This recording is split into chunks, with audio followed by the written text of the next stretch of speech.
It is recording now, so I apologize for all those folks that will get this later, that we have covered the introduction to tough love, and we're going to go ahead and start into moral reasoning and the importance of moral reasoning when it comes to tough love.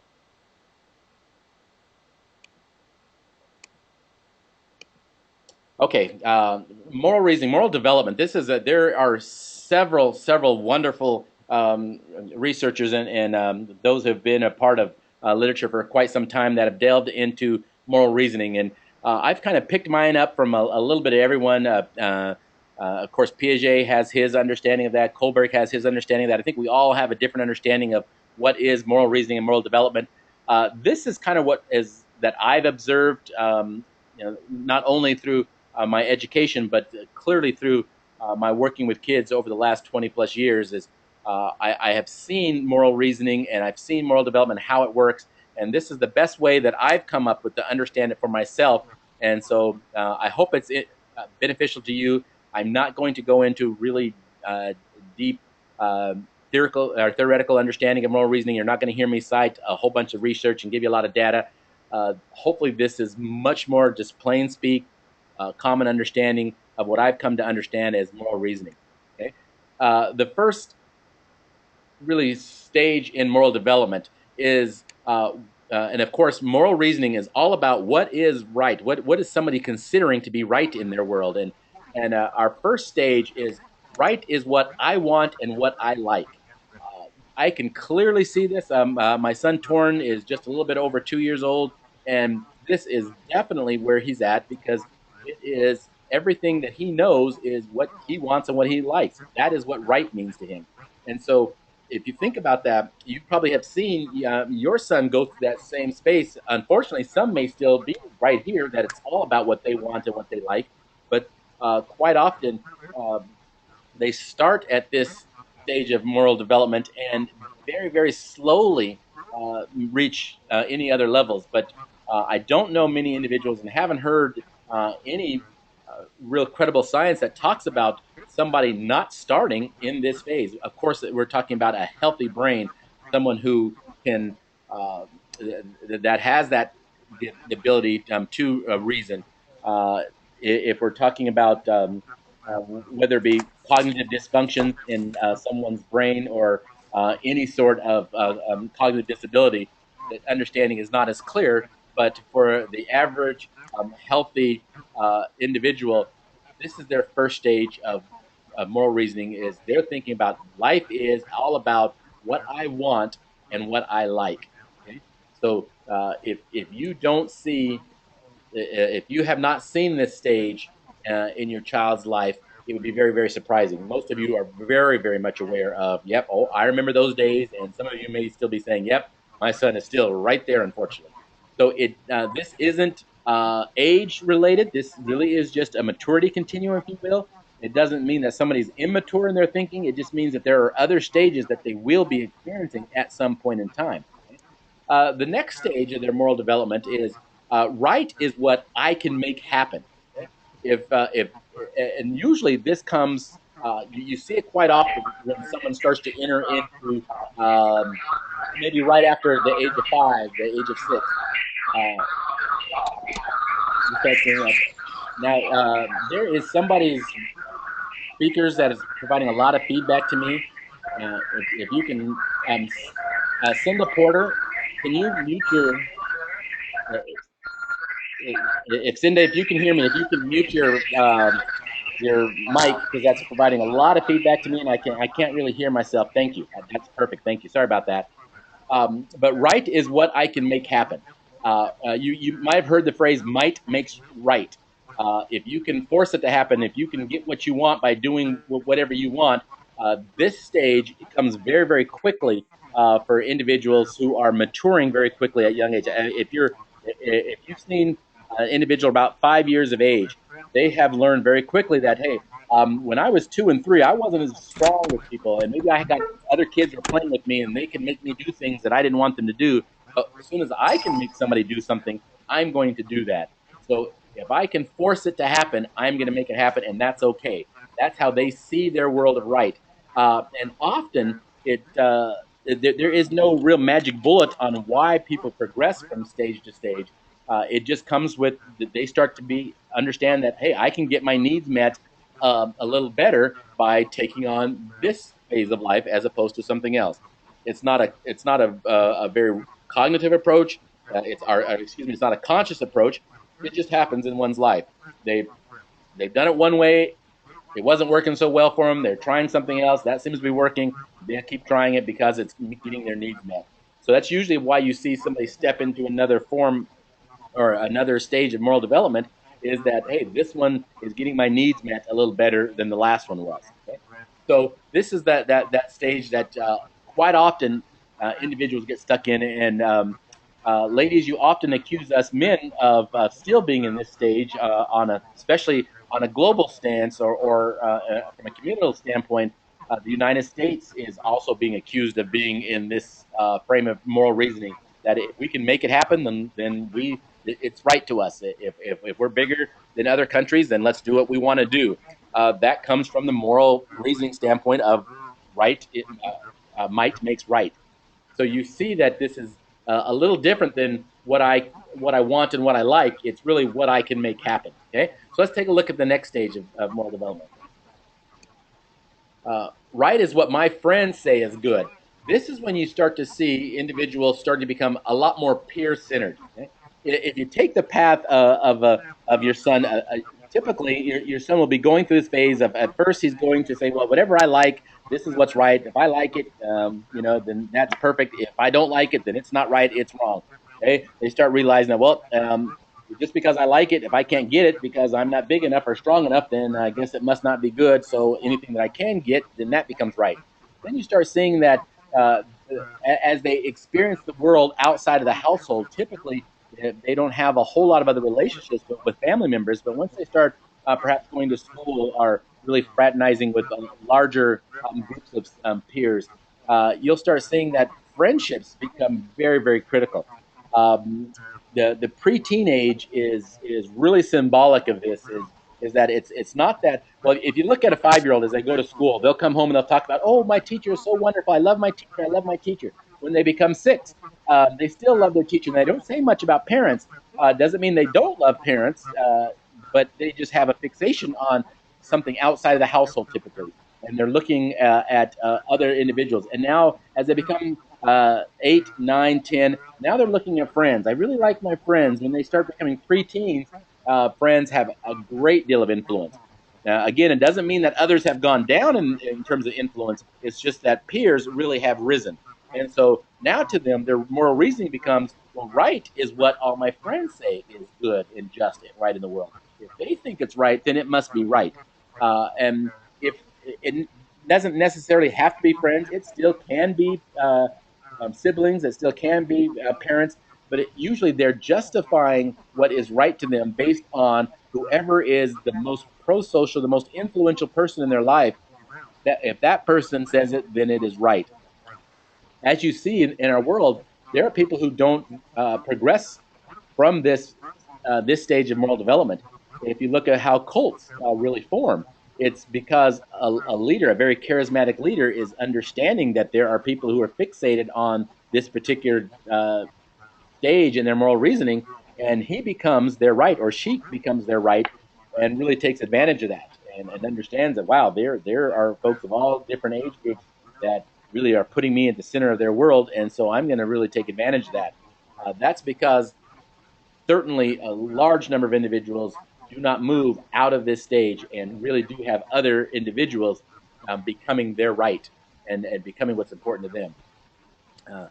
So if we look, and one thing I do want to say about moral reasoning and moral development, they say that if you are trying to really influence someone or even educate someone, teach somebody something, you really can't do so 2 stages above the stage that they're at. For instance, if you're working with somebody who is fixated in the stage of right is what I want and what I like, it's very, very difficult for you to try to get them to understand that their peers may have something good and just to think about.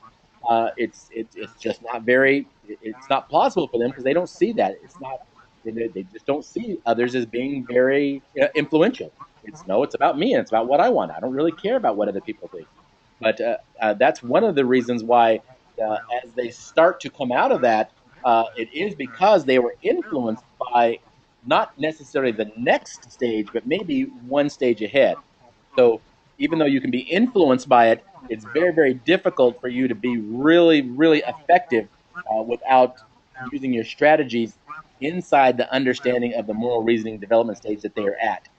So once again, if you don't understand where the moral reasoning or the moral development stage that your son is at, you're probably communicating with him on a wrong level. And you're not being effective if you're using a strategy that works on a level at least two stages above the level that he's functioning at. He's missed it completely. It's going right over his head. You think you're being very, very clear, and he thinks that, wow, I don't even understand what they're talking about.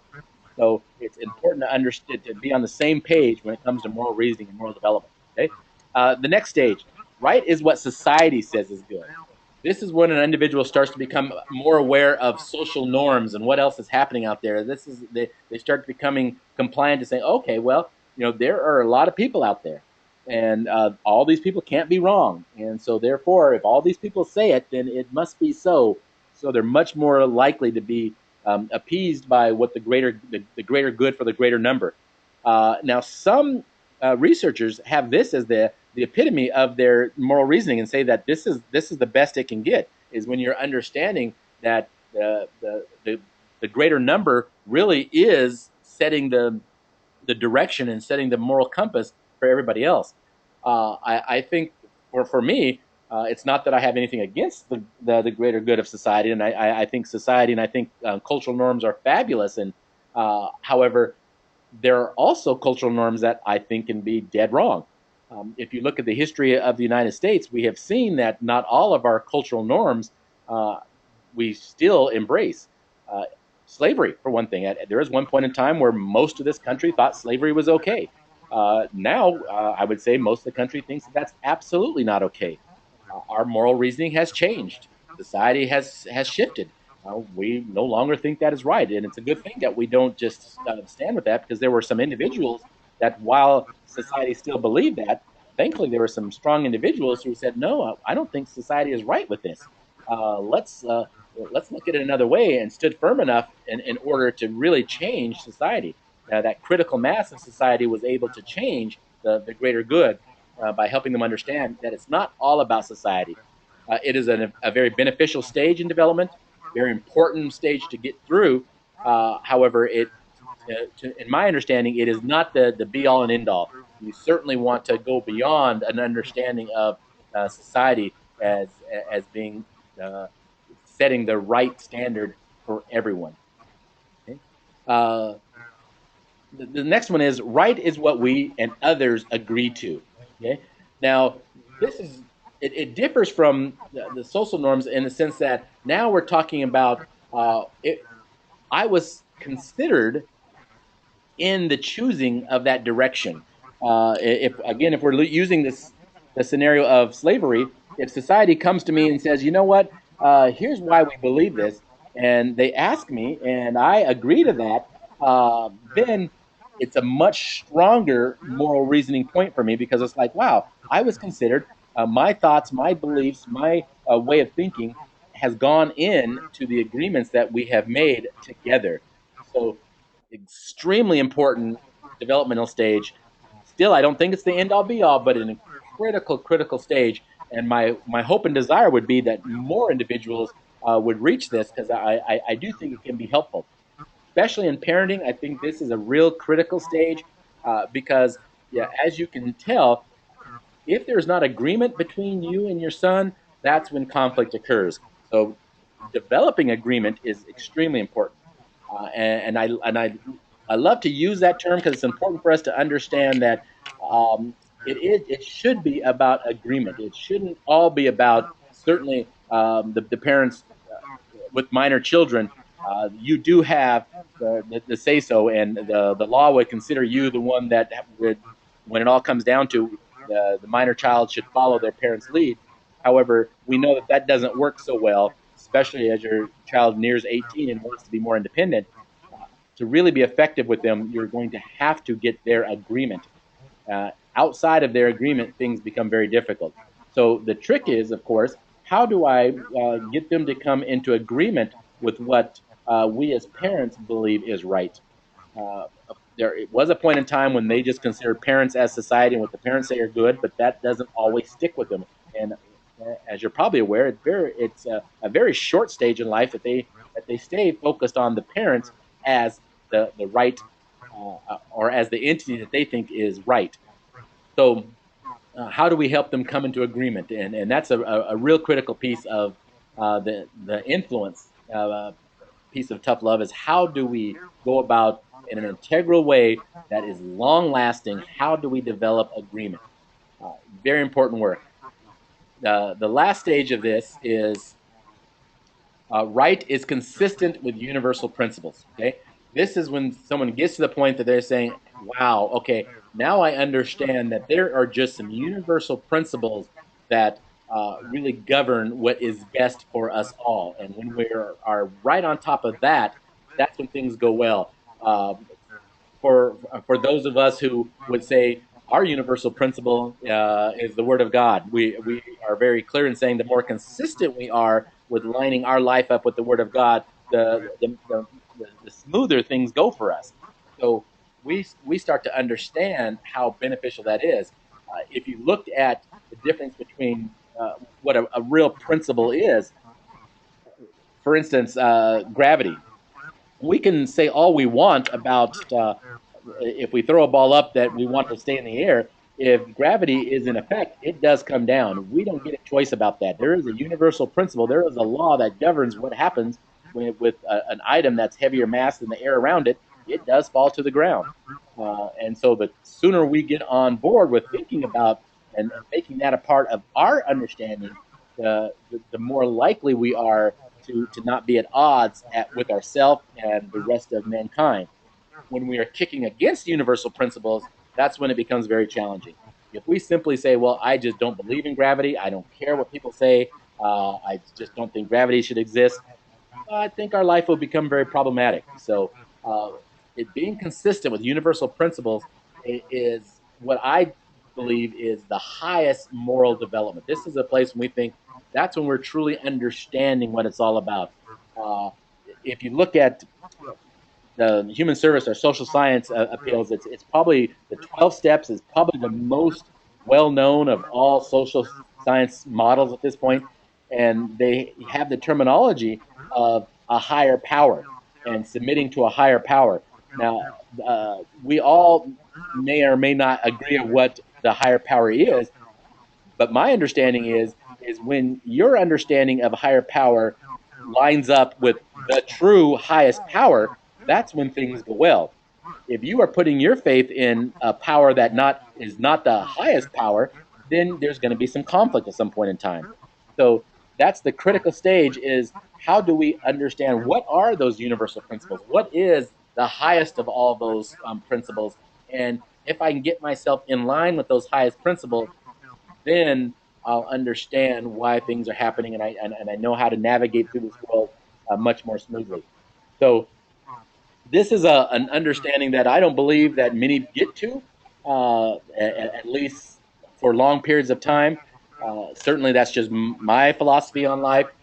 It is something that I know I strive for, I hope to get to, but for me, those universal principles is a better way to say that for me would be that that's what it is to be Christ-like. That is my mission to become more and more like Christ. But I don't think I will ever achieve being Christ, but I can be more Christ-like. So the closer I get to, and the more consistent I become in those universal principles that I have chosen, the more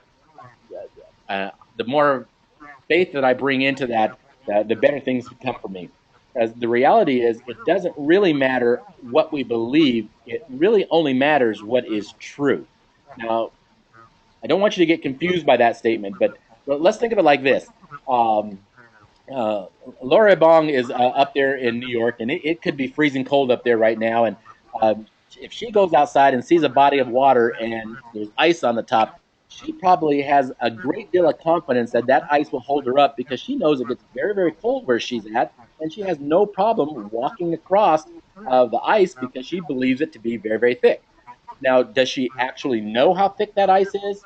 No, she just has faith. Her belief is that this ice will hold her up. She doesn't know whether it will or not. She just believes it will. Okay. Now, does her belief determine what is true? If the ice isn't thick enough to hold her up, will it hold her up even if she believes it will? Can she believe so strongly that no, I don't care what happens, I'm just going to believe that this ice will hold me up? If the ice is too thin, doesn't matter what she believes, it's too thin. And so I know that's a pretty simplistic example, but it is very important to understand that your son has to come to an understanding that there are some universal principles that he's got to get on board with. And if he doesn't, he's bucking against a system that just isn't very beneficial. If you've done any parenting training on Love and Logic, Love and Logic is a system that works with uh, what they call natural consequences. If you don't cook, then you don't eat. That kind of philosophy. So there are some natural consequences to your actions. Universal principles, that's where they come from. There's natural consequences. If you do not believe that there is gravity and you try to jump off a building and think that you'll just stay in place, those universal principles will probably bring you straight to the ground. So it's very, very wise to figure out what are those principles and how do I live accordingly. So that's kind of the approach that I take to moral reasoning, moral development. Any questions? Any thoughts about moral reasoning before we go on?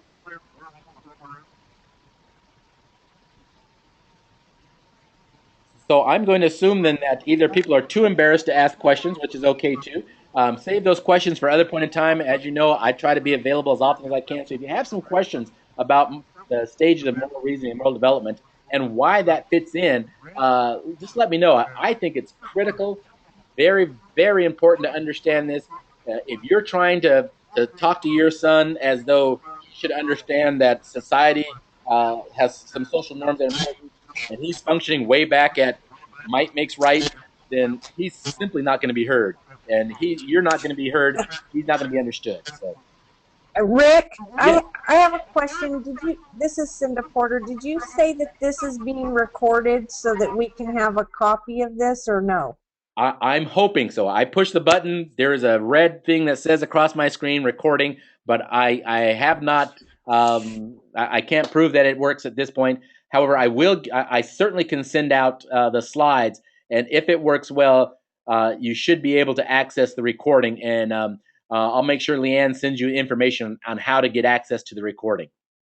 Okay. Okay, Okay. okay. That Thank. would be great. Thank you so much. Thank you. Um, there's a question online that says, "Is stage two where bullying fits in?" It does. That's exactly what bullying is. It's because I can.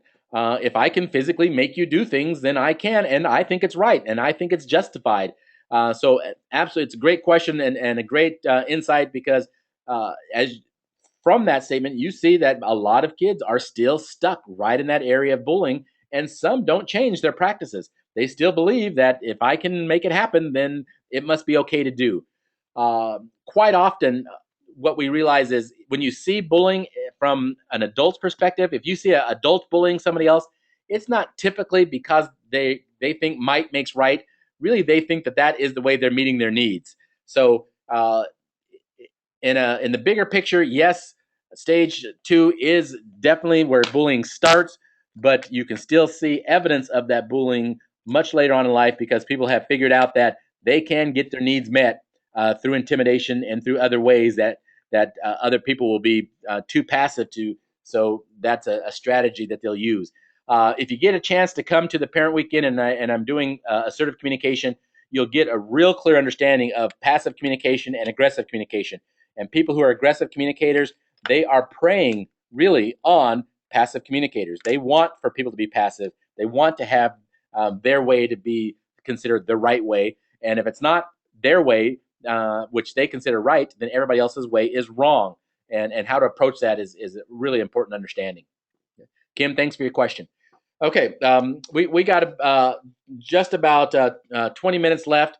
I want to help you to I want to move on so you can understand this next segment of what we're looking at. This is the relationship versus request. Okay, now as you can see in the diagram here, on the left column, going up, you see it's the depth of relationship. This is how salient the relationship is, how much bonding really occurs in the relationship.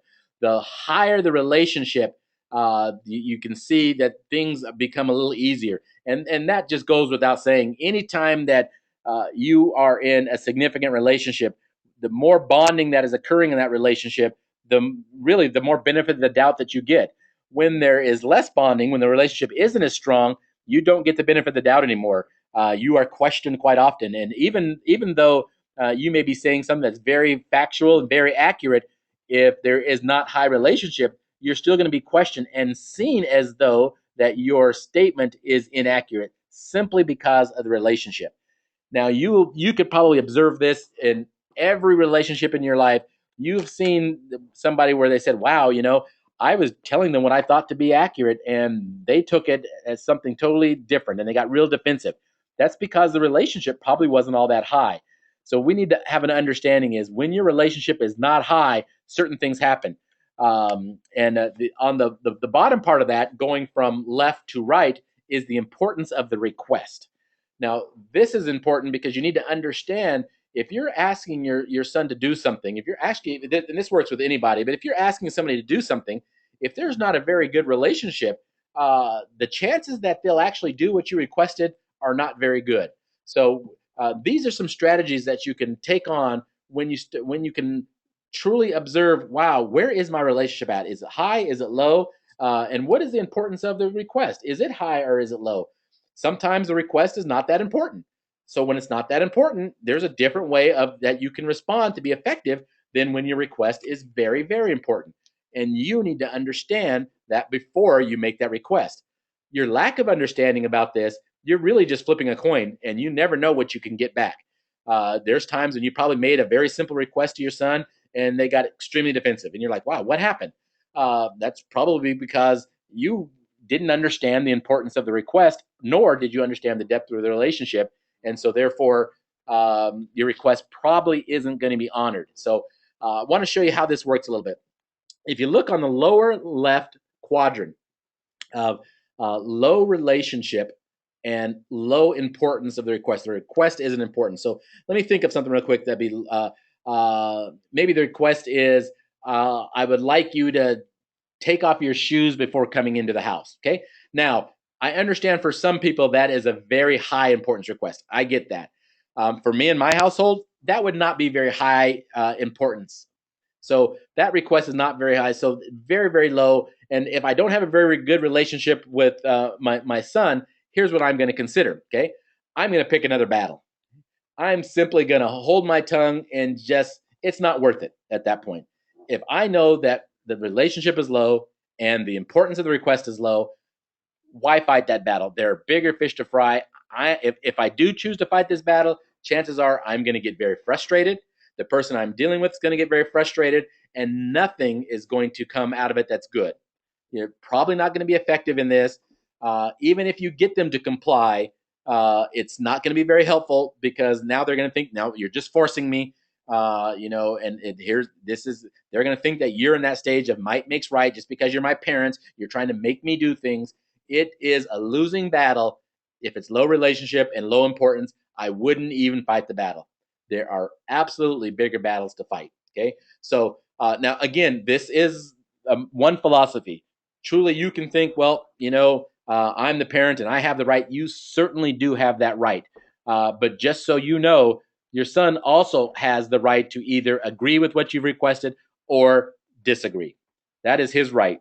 Now, you may not like that, but those are really the options. So if you're really if you're wanting to increase your odds that it'll be accepted, then you may need to think about the strategy. Low relationship and low importance really shouldn't be worried about. This is hard for parents, especially for if any of you are like me and really like to control things. We've got to learn that this isn't working. I should not fight these battles. There are more important things. I'm worried about whether my kid comes home sober or not. I could care less if he comes home and walks on the carpet with his shoes on. If he's sober, wow, that's a good day. So pick and choose your battles wisely. If it's a low relationship, low request, or importance of the request, move on, pick another battle. Okay. Let's move up to, let's say it's a high relationship, but yet the request is still less than important. Okay? Again, using the scenario, that remove your shoes before coming into the house, low importance, but my son and I have a great relationship. Okay? This is where I can empower him to make the choice. I can let him know, hey, I like it sometimes when people take their shoes off and they come in the house, but that's up to you. I trust you. I know you trust me. I know you would not do anything to hurt me intentionally. But it's not that big a deal. So if you want to take your shoes off, go for it. If you don't, you can make that decision. Okay. This is a time when you can empower your son to make the decision, giving them a little bit of power. Really, and this will come into play when we talk about influence. When power is shared, the relationship tends to get a lot higher. When power is given away, it gets even more higher. We have a hard time even trusting people when they give us power because it's just never done. It's almost unheard of. And so, M. Scott Peck, if you guys are readers out there, there's a great book. His classic, of course, the Road Less Traveled. But he's got one called Civility, and he says in his book, he talks about the only civil reason to pursue power is to give it away. And that really is the definition of empowerment, is to give away power. And so I love that. I love the way he describes that. I love how important it is to say, you know what? It's not about me and having the power to make sure people take off their shoes or not. It's about, I want to keep this relationship high. Best way to keep it high is give my son a little bit of power, and I'll give him power in situations that I really don't care about. So if it's not that big a deal to me, instead of holding on to it and really getting petty in our request, and that's really what our sons will see it as, that we're just being petty, is let it go, let them make a decision, and whatever decision they make, really honor that and say, okay, great, I'm glad you got a chance. Even if you don't like it, even if it's not something you would prefer, let go of your preference in order to empower your son. If it's something that you strongly prefer, then we're talking a whole different ballgame. Now we're talking about the request being more important, and it's sliding to the right of the screen there. Okay, so let's take a look at that. What happens when our request is important, but yet the relationship is low? Here's where I say seek help. Okay, this is a really good time to involve somebody else that has a higher relationship at that point in time. It doesn't mean that your kid loves them more, not at all. It means for whatever reason, at that particular point in time, that individual has more influence. Use them to help you negotiate what you need. Okay, this is and I made this request to some of you during a Christmas break and during any break. If you've got your son home and you're coming in, you're butting heads a little bit, there's a little conflict. Instead of continuing to really battle and have conflict, simply give me a call. It's a good chance that I might be able to have a better relationship than you with your son at that point in time, because I'm not the target of his anger or his frustration. It has nothing to do with whether he likes me more or not. It only has it has everything to do with I'm not the target. And when I'm not the target, I may be able to help. And I don't mind helping. I know a lot of staff at Jubilee says, this is what we're here for. Is if for whatever reason is you've got a high request, you want to make something work, but the relationship is kind of strained, seek help. Get somebody else to intervene and work with you. If you intervene and you try to push your request in a low relationship, it's going to be disastrous. That is extremely aggressive force, because they understand that you want this, but you don't have the influence to really get them to do it. So your frustration level is going to be off the chart, because many times they will stay strong because that's how they get their power, is really by telling you no and by not complying. And so if you have a son that's how he seeks power, by non-compliance, that is a power struggle you can never ever win. So when it comes to power struggles, I always tell parents, let go of the rope, drop the rope, and get somebody else to pick it up. Okay, there's somebody else that has a higher influence that can work with them. You're not it right now. Kind of swallow your pride. Say who cares? Doesn't matter. I'm gonna call somebody and say, hey, I need some help with my son. Okay, so seeking help is critical when the relationship is low, but yet the importance of the request is high. Okay? So in our last couple minutes, let's talk about what happens when our relationship is high and the importance of our request is high. That's when you problem solve. That's when you sit down and say, hey, here's what we need to do. Here's how I feel. I'm interested in knowing how you feel. Let's see if we can come to some agreement. Okay?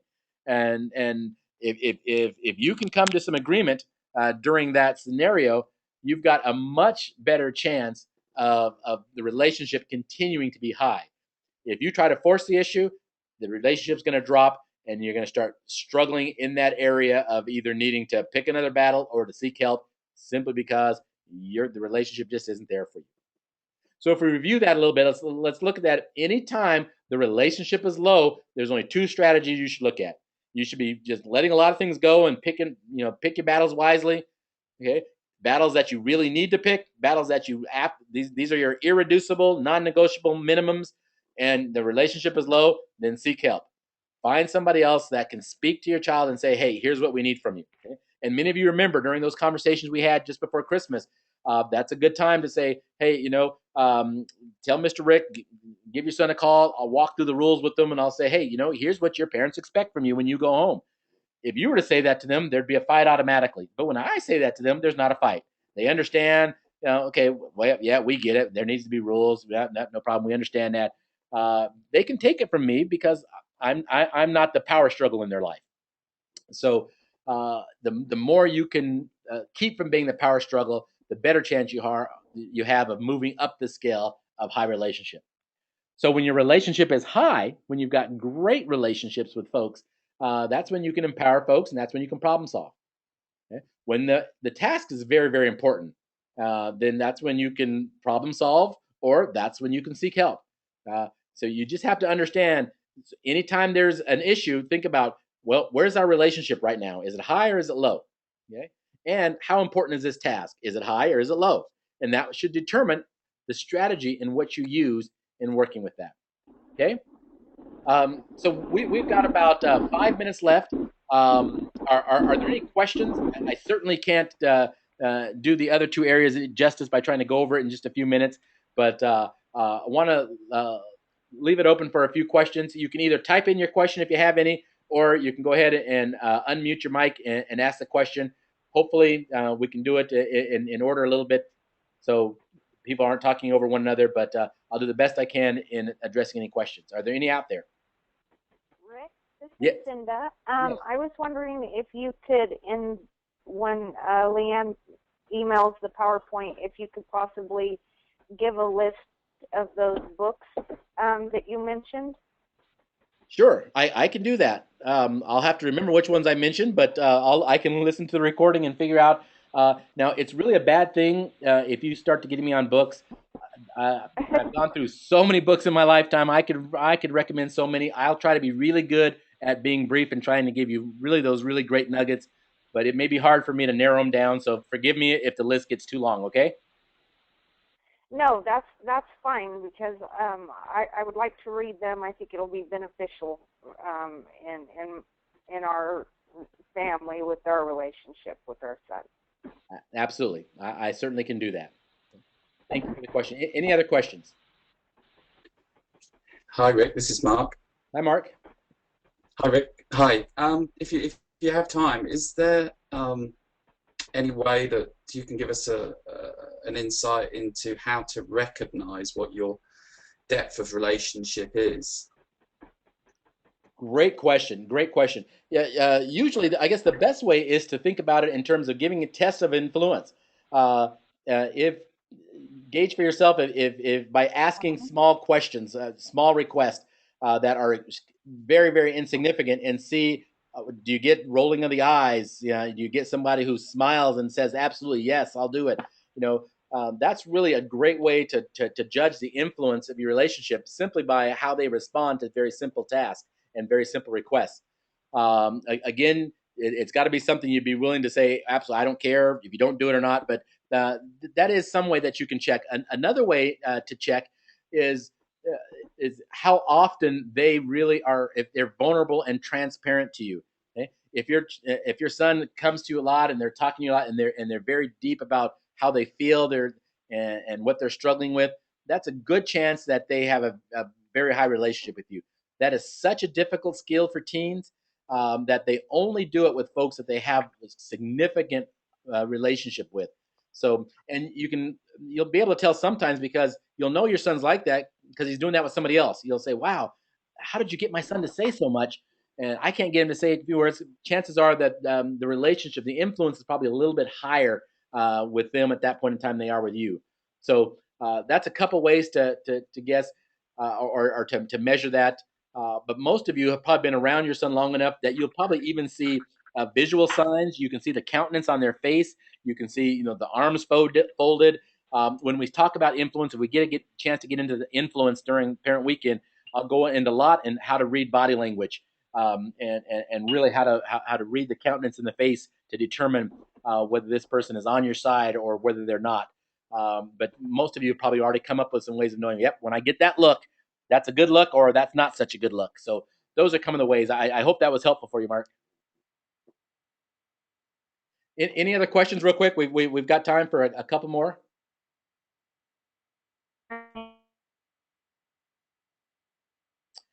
Okay, then, sensing no other questions, again, feel free to, I hope you all know my email address. You can email at any time, myself or Leanne, give us a phone call. We certainly don't want you to be struggling through this alone. You already know how difficult it is. We want to be there for you. We want to help you. If the relationship is low, seek help with us. Even if you realize the relationship's high and the request is high and your problem solving skills are very low and you want some help on how to problem solve, talk with us about that too. We've been at this an awfully long time. We've seen thousands of young men and their parents in a relationship. There's nothing that shocks me. I think I've seen it all. So there's nothing about the relationship with your son that will shock me. It'll probably be something that I've seen hundreds of times before. So don't feel guilty. Don't feel ashamed of what's going on. Get help and overcome. Okay. So it is 7 Rick? o'clock. Yes. Rick, Naomi has a question, but I don't think you can hear her. Okay. Can somebody translate? Naomi, can you say it and I'll repeat it? Okay, can you hear me? Yes. I can hear you, Naomi. I can hear you now, Naomi. Okay. Oh, okay. My question was, you had spoke about moral development and like different places or levels that the boys could be at. And you also mentioned that depending where they're at, the way that we parent makes a difference, because some things won't work and some things will work. Is there any way that we could find out, or maybe at the parents we can, try to get an assessment of where our child is at and practical tips on how to work with them at the different levels? Certainly, we can. I don't know how much time we'll have, but if that is of high interest, we can certainly make that one of the workshops. Or if not, Naomi, you can give me a call and we can just talk. I'd certainly be willing to talk about that individually with parents.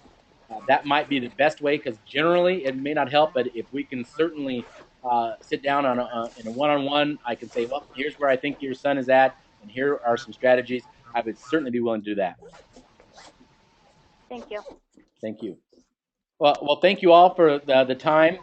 We hope that it was beneficial, and we look forward to doing this again next month.